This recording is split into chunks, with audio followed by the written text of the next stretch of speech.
Including all the connecting vessels also complicated things further because it made it much harder to determine which vessels were connected once they were all sketched out, especially with the branches of the aortic arch and those of the superior or upper vena cava.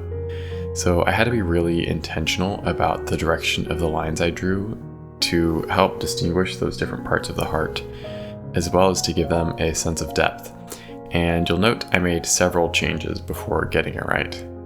This was also the first time I had done an organ without closed boundaries, as I thought it would be more visually interesting to continue the line pattern down from the connecting vessels into the background pattern,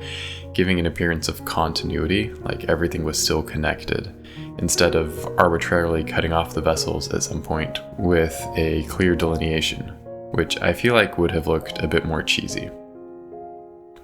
For the background, I also decided to be a bit more intentional as well.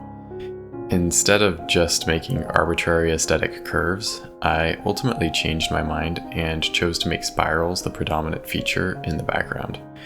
I wanted to try this as the effect of the optical illusion is most intense when moving perpendicular to a set of parallel lines,